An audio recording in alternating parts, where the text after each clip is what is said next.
Okay, so we're going to do the first exercise. We call this a lip trill, lip roll. Some people call it bubble, motorboat.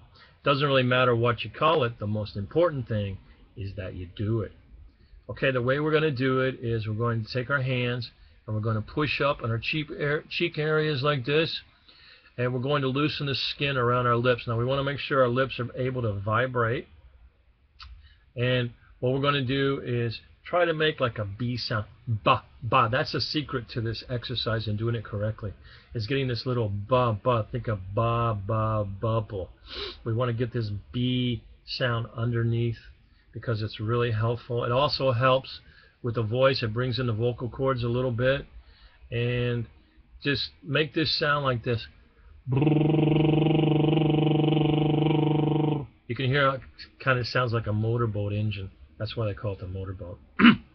Okay, now there's some things you need to remember about this.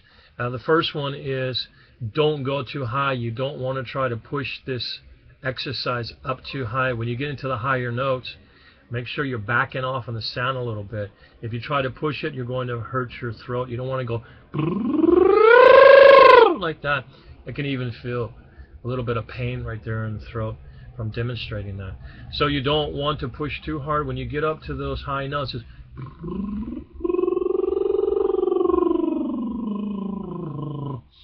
all right. And that's a good way to warm up. Just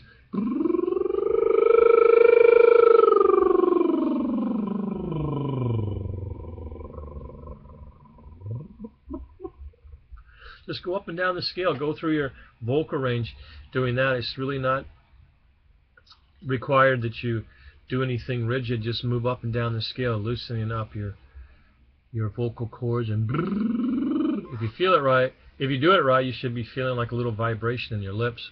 I can feel that. So I know I'm doing the exercise right. Okay, another thing you need to remember is between each scale, you need to take a good breath.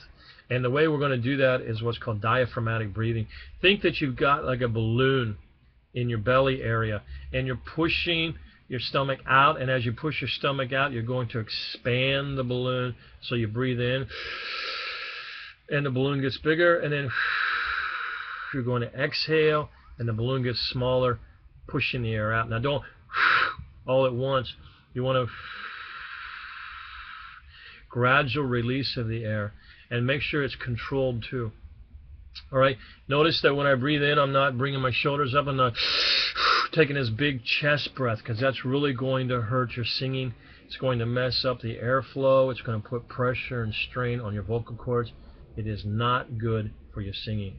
I've been singing for many years in the wrong way, and now I've just, last couple of years, I learned how to do diaphragmatic breathing, and it's so much better. Believe me, you'll see a big difference when you switch over to diaphragmatic breathing.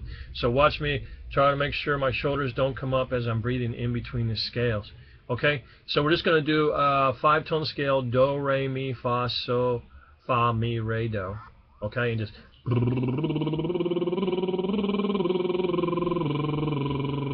like that. Very simple.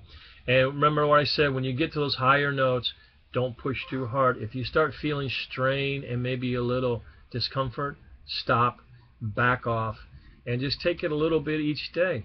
Just do this exercise every day, and you'll see a big improvement in your range. All right, here we go with our first exercise, the lip trill.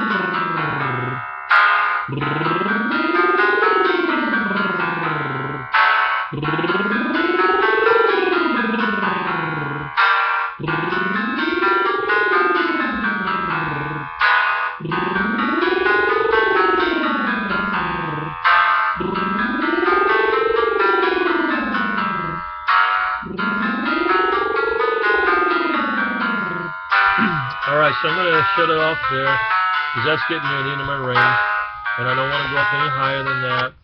The scale runs about 2 minutes, and I try to do about 1 minute into the scale. That gets me right around C5, which right now is about the end of my range. Before, when I started this program, I was hitting G4 at the highest, G4 sharp on a very good day, and then I flipped a falsetto on it, like that, and it was really horrible. It was a horrible sound, and my voice was cracking. But now I can,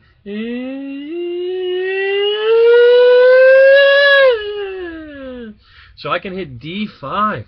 When I'm warmed up, I can hit D5, and I've even, believe this or not, I've even hit G5. That means I've gone a whole octave above what I used to do. And what's really cool is this also increases your lower range. I can sing notes below the lowest note on the guitar, because I play the guitar, as you guys know. You see my other videos, you know I play guitar.